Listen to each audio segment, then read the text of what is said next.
I'm Melissa Agustin of Putlad San Jose National High School. Let us pray for a moment. Please bow your head. Lord, guide us and bless us with wisdom to understand our lesson for today. In Jesus' name, Amen.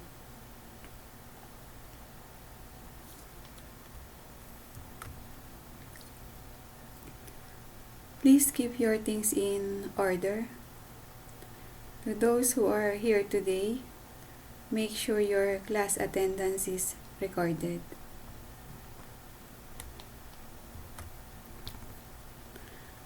The main objective of this lesson is to create variable using short data type. While performing the activity, you can place controls over the form, use tools in the toolbox, align and resize controls, use the properties window to design or change the interface, and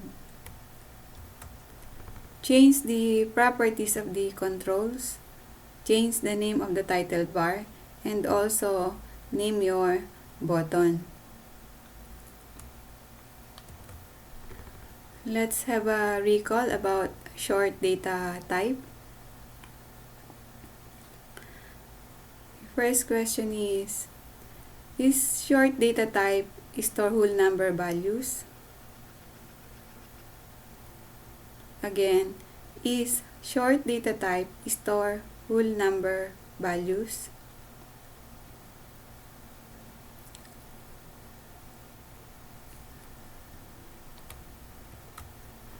The answer must be yes. Another question. How many bytes do we need to store short data type files? How many bytes do we need to store short data type files?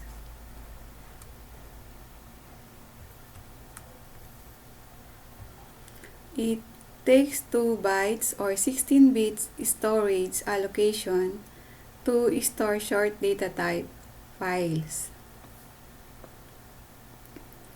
How about the range value of short data type?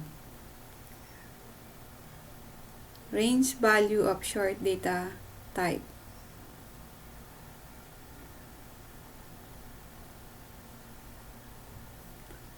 Short data type range value negative 32,768 to 32,767. That is the ranging value of short data type.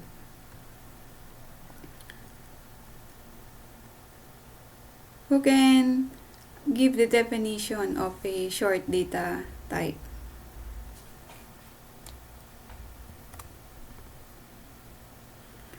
Short data type store whole number values ranging from negative 32,000 to positive 32,767. It takes 2 bytes or 16 bits of memory to store short variable. Please turn on your PC or your computer.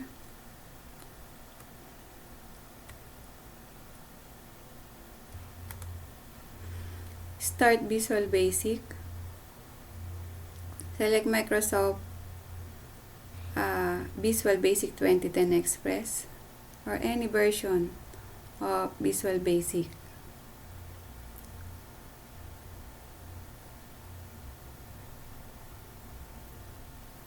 This is the start page. Select New Project. Click the icon with the words Window Forms Application. And then type the project name inside the name box.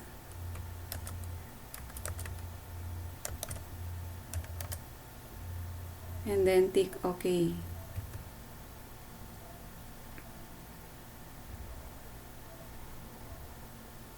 This is the Solution Explorer, the Properties window, and the form. You can resize or adjust this form. This is the menu tabs or the tabs and the toolbar.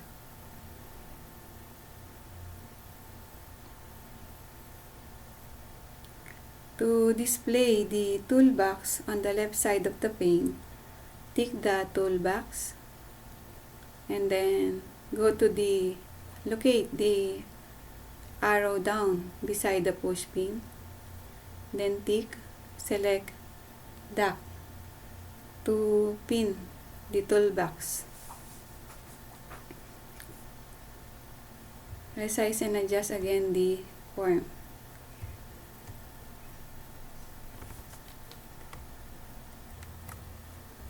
Go to the Solution Explorer.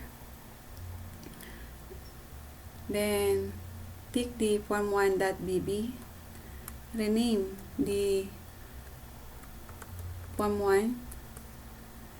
Type frm data type .bb. Don't forget to include the .bb extension file name and then press enter. So that is how to rename this form 1. Resize the form.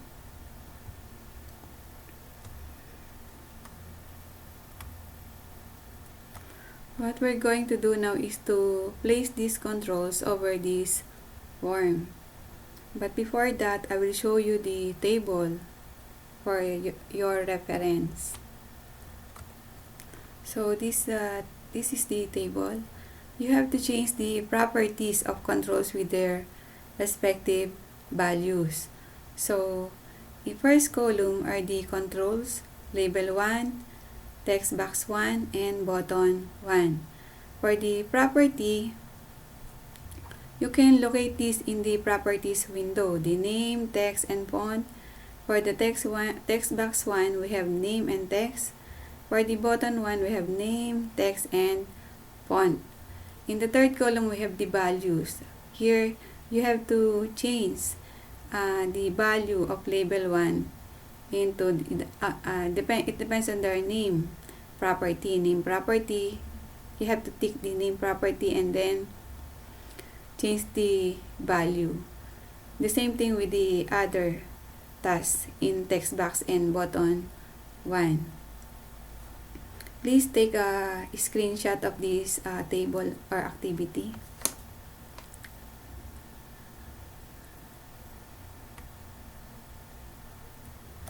Now you can go to the toolbox, locate the label, then drag and drop the label over the form.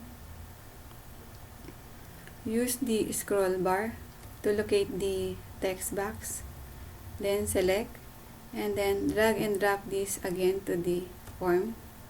Resize this text box, and then go back to the toolbox, select the button, and then drag and drop over the form. Resize this button 1, and then you have to select these controls before you can make changes to these properties. Select the text box and then go to the properties window to change the value. Select the button 1 and then go to the properties window and change the values. So we will start first in the label 1.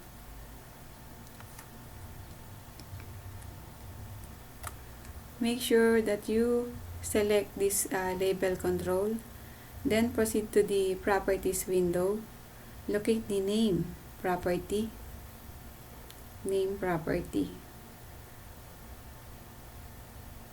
then select and then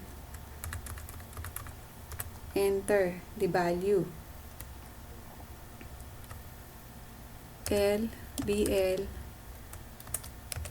short and then press enter.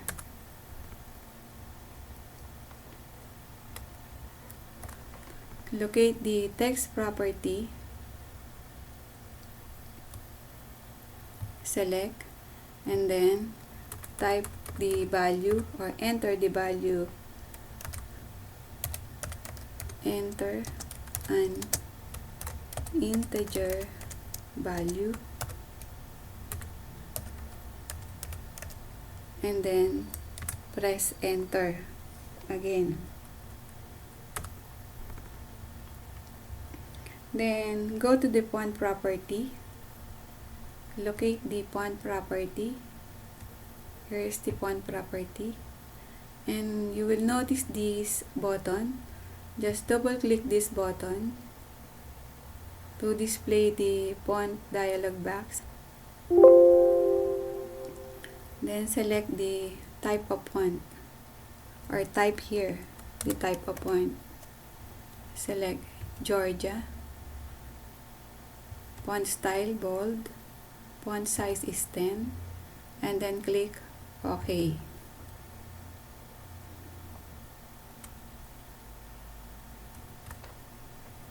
You can adjust this level control.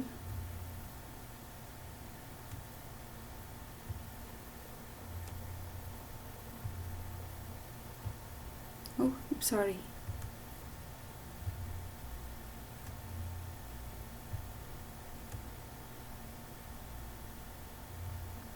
So we're done in the control of label 1. So we will go to the text box. So make sure that you have selected the text box. Then proceed to the properties window again to change the values. Locate the name property of text box 1.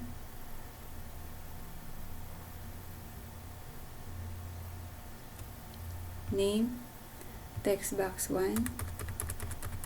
Type TBT short, and then press enter.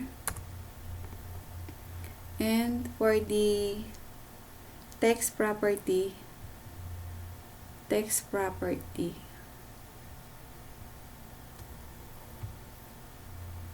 enter 0, and then press enter. So we're done in the text box property, changing the value of text box property. Then we will select the button 1, control. Go to the properties window again and change the value. Locate the name property, select name, and then type button short, BTN short, then press enter.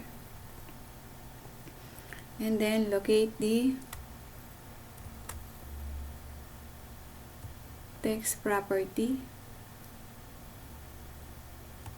select text, and then enter C ShortDatatype, C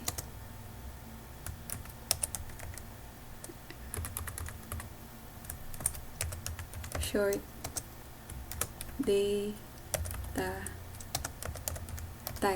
then press enter.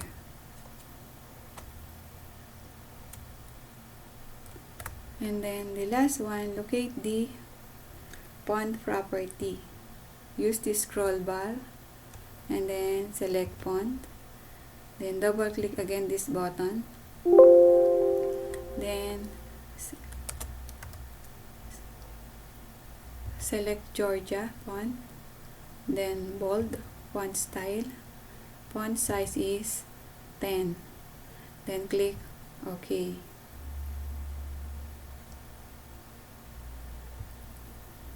So we're done in the designing part of this project.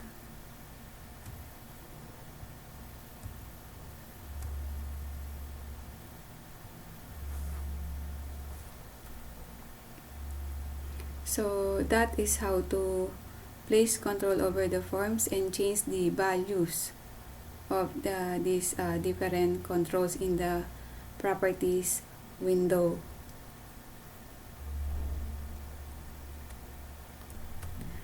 Now we will go to the second part of this activity. We will create the code for these controls.